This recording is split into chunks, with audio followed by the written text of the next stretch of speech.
to who's really good in this conference across the board. You get that sense too that nobody really knows yet? Yeah, of course. I mean, anybody that says they know, that they're full of it. I don't know how you know. I don't know how I can tell you that Louisiana Tech is going to be picked 5th, I think, somewhere right in there.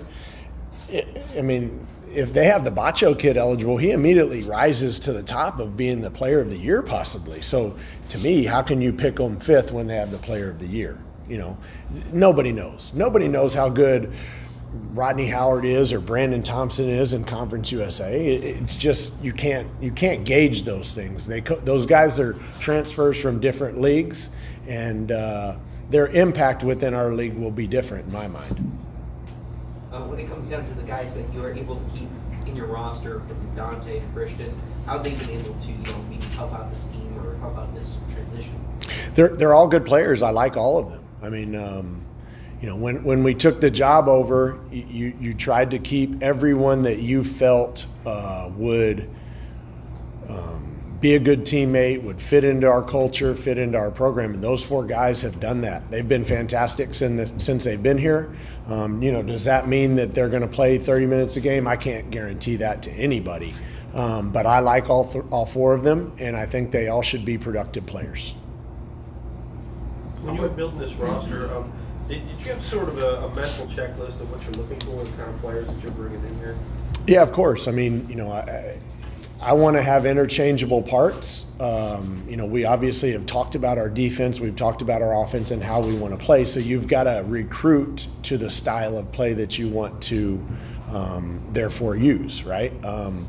I want to have guys that can pass, handle, and shoot the basketball. I want to have interchangeable parts, and I want to play motion offense. So when you play motion offense, you have to have people that can do multiple things. You can't just be a spot-up shooter. You can't just be a point guard that passes the basketball. You've got to be able to shoot, pass, dribble the ball.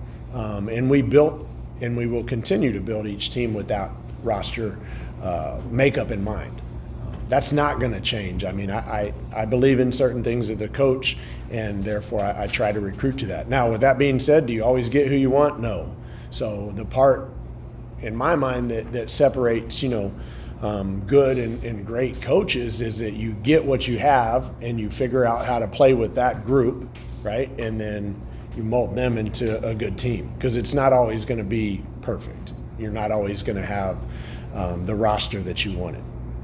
How much has NIL affected your recruiting process?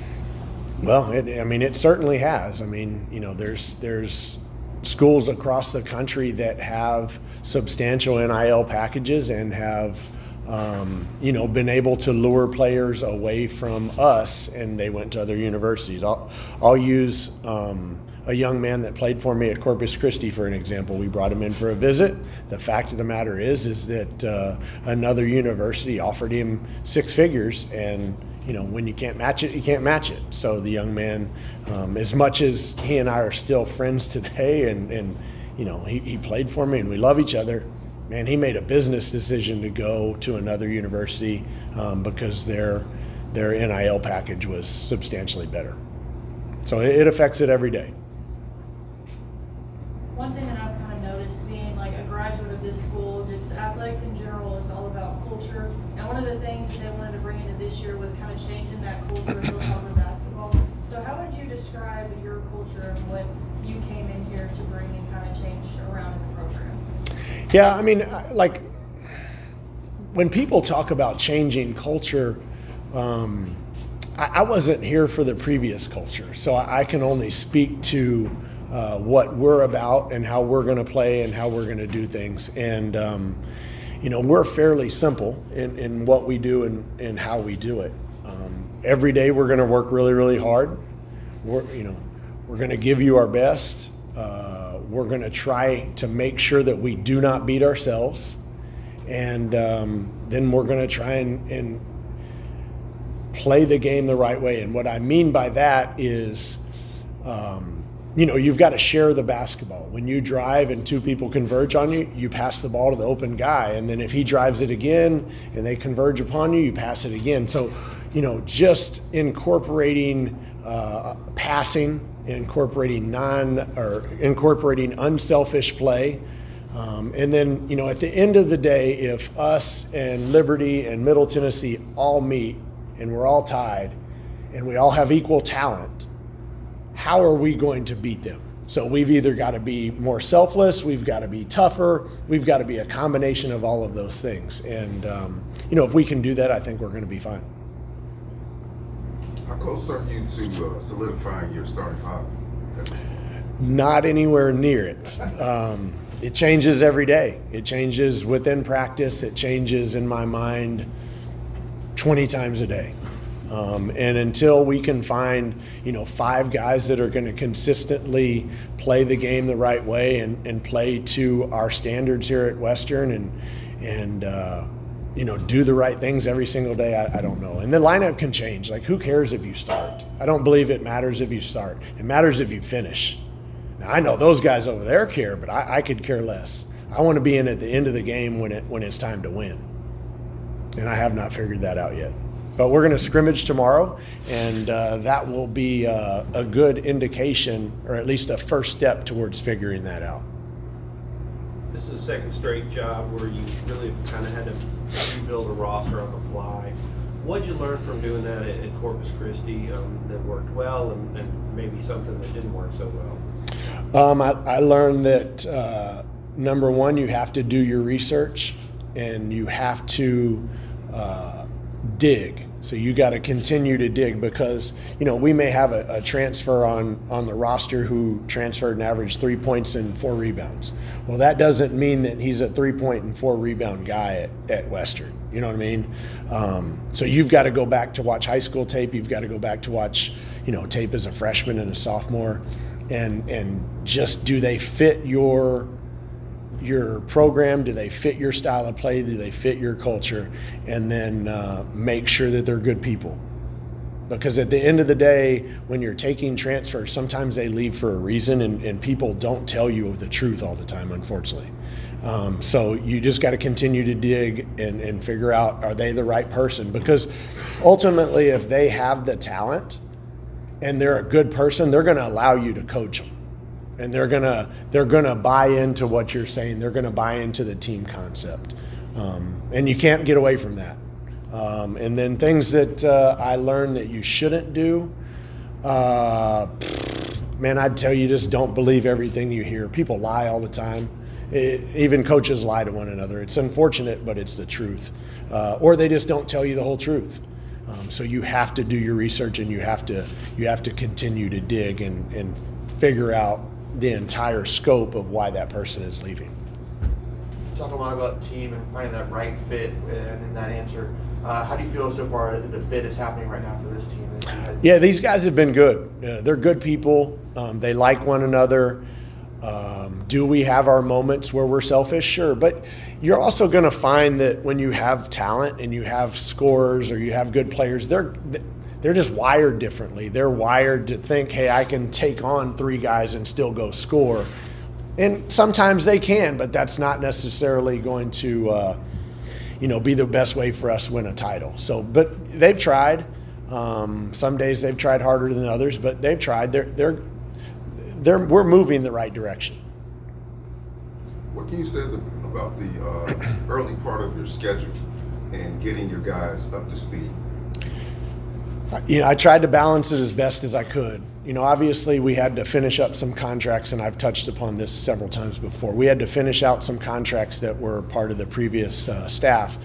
Obviously as a coach, and I'm not saying we're going to win our first game, but when you take over a job, you should try to win your first game. You should play at home, and you should try to win your first game. I believe in that. So I'm hoping we can beat Kentucky Wesleyan, but then right after that, we have to go to Wichita State. And obviously Wichita State, I was in the Missouri Valley for 4 years. I mean, Wichita State's a heck of a place to play.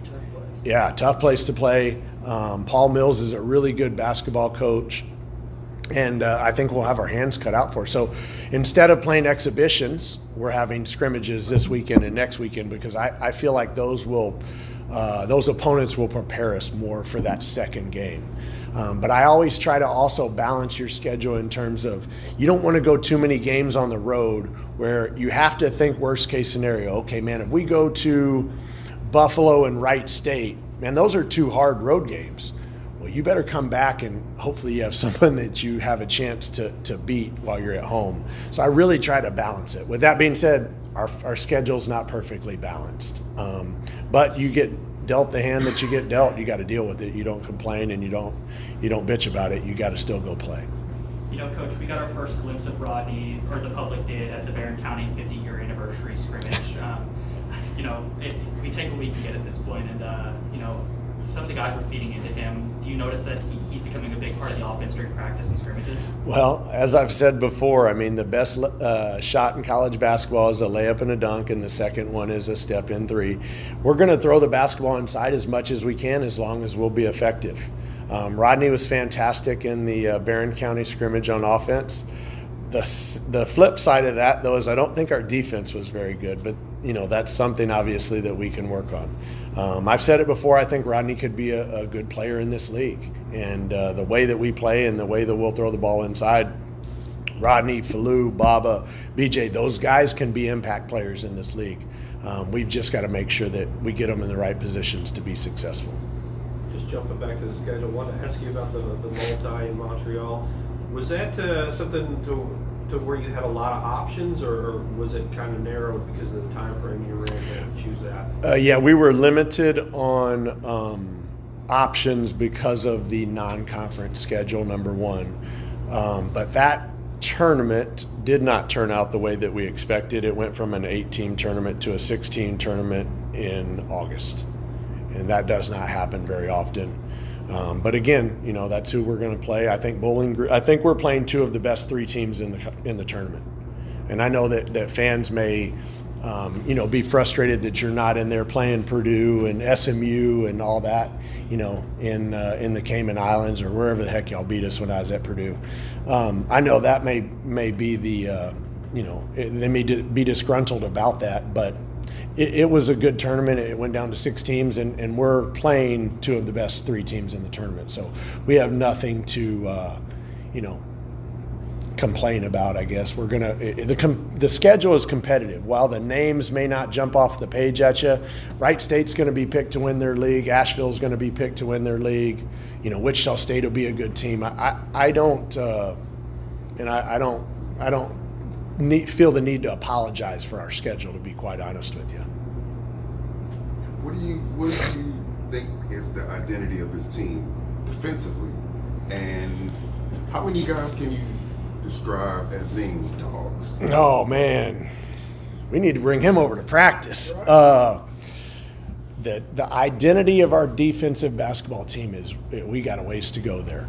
We have a ways to go there. There's segments and stretches in possessions, and there's segments and stretches in practice where we'll take the offense out of what they're doing. We won't allow them to do what they want. Instead of going, you know, option A and B, we've put them to option C, which is great. And when we do that, we're pretty good. When we are passive and non-aggressive, we just become mediocre a little bit. And that's got to be our challenge, and that's got to be, you know, that's obviously a point of emphasis for our staff moving forward. With all that being said, they're tired of going against each other, right? And tomorrow will be a good test for us just to see where we're at. I think that, you know, the scrimmage tomorrow will be great for us in that the team we're playing, they drive the basketball a lot. They are very aggressive in getting the ball to the rim. One of the things that we have struggled with thus far is guarding the basketball. And I'm just saying, me and you, I got to guard you, you got to guard me. We've not kept the ball in front of us, which is problematic. We've got to fix that. Second question, do we have any dogs? Depends on the day, depends on the moment. I think we've got it in us. Have we done it consistently? Probably not. But I certainly think those that continue to develop it, they'll find that I obviously gravitate towards that, and they'll get more playing time. So I'd like to think that when you see that happening, that other guys would try and do it as well. Probably the same question, but I was going to ask you, has anyone really emerged as a leader on this team, either vocally or on the floor?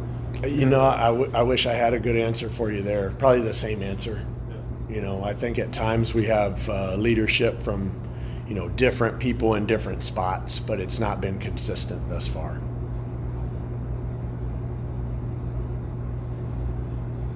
Anything else? Hilltopper Series on Thursday, kind of something new. In the past, I know you haven't been here, but in the past, it seems like kind of like the fan interaction has dwindled over the years. So watching fans just like come out, obviously, to just see a preview of these teams, see some contests happen, and just kind of see both men and women's basketball teams a little bit before the season starts.